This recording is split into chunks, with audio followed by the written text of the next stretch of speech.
Hello friends English सीखने सिखाने की इस महफिल में आपका स्वागत है।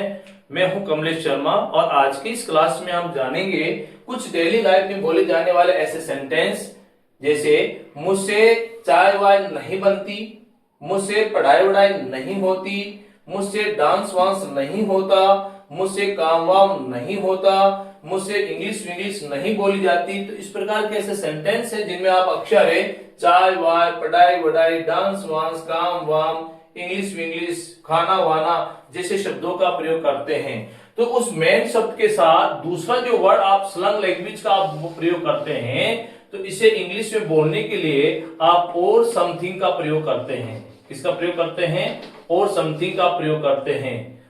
चलिए इन्हें इंग्लिश में बनाने के लिए हम एक स्ट्रक्चर का प्रयोग करते हैं। वो स्ट्रक्चर होता है, सबसे पहले आप लिखेंगे उस सब्जेक्ट को, सब्जेक्ट के बाद आप लिखेंगे गेट, फेड और टू, और उसके बाद आप लिखेंगे वो वर्ब की फर्स्ट फॉर्म जो आप काम करने नहीं चाहते हो उसके लिए।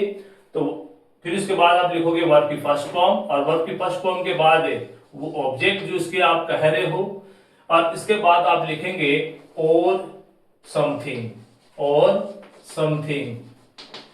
इस प्रकार से पहला हमारा सेंटेंस दिया हुआ है मुझसे चाय वाय नहीं बनती, तो इसको आप अंग्रेजी में लिखेंगे। मुझके लिए आप लिखेंगे आई, और इसके बाद आप लिखेंगे गेट, फेड, टू, और वर्ब की फर्स्ट फॉर्म है मेक, और ऑब्जेक्ट है हमारे टी, और यहां और समथिंग हो जाएगा वाई के लिए, और समथिंग,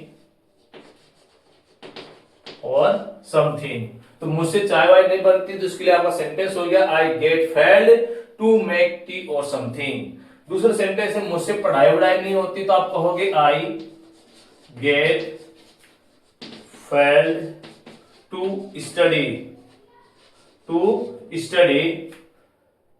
और समथिंग, टू और समथिंग। तो आपका सेंटेंस हो गया I get fed to study or something, and मुझसे पढ़ाई वढ़ाई नहीं होती। उसी प्रकार मुझसे डांस वांस नहीं होता, तो यहां पर हम लिखेंगे I get fed to dance or something. इसी प्रकार आपका सेंटेंस बन जाएगा I get fed to dance or something. Next sentence है मुझसे काम वाम नहीं होता, तो यहां पर आप लिखोगे आई गेट फेड टू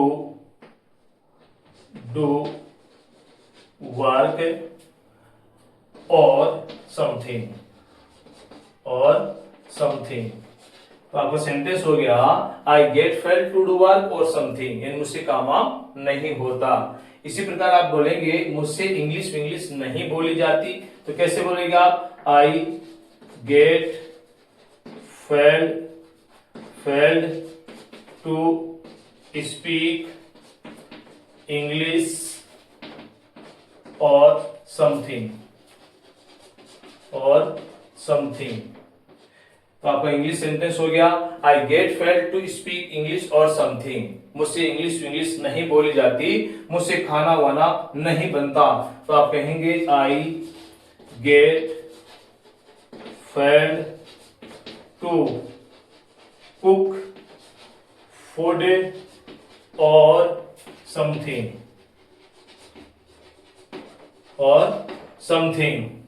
तो इस प्रकार से सेंटेंस हो गया I get fed to cook food or something, and मुझसे खाना वाना नहीं बनता। अब खास बात क्या है इसमें सीखने की? खास बात यह है कि यहां मैंने सब्जेक्ट लिया आई, आप इसकी जगह सब्जेक्ट कोई दूसरा भी ले सकते हो। सब्जेक्ट के अनुसार आपकी वर्ब बदल जाएगी, टेंस के अनुसार गेट का गोट हो जाएगा, पास्ट टेंस में ले जाओगे तो गोट हो जाएगा, और अगर कंटिन्यूस टेंस में अगर आप इसको बोल रहे होते हैं तो आईएनजी फॉर्म लग जाएगी। तो यहां आप सब्जेक्ट और वर्ब को चेंज करते हुए अलग अलग प्रकार के सेंटेंस आप मन से बनाएं, स्वयं से बनाएं, जिससे कि आप इस स्ट्रक्चर को अच्छे से समझ जाएं। Thanks for watching.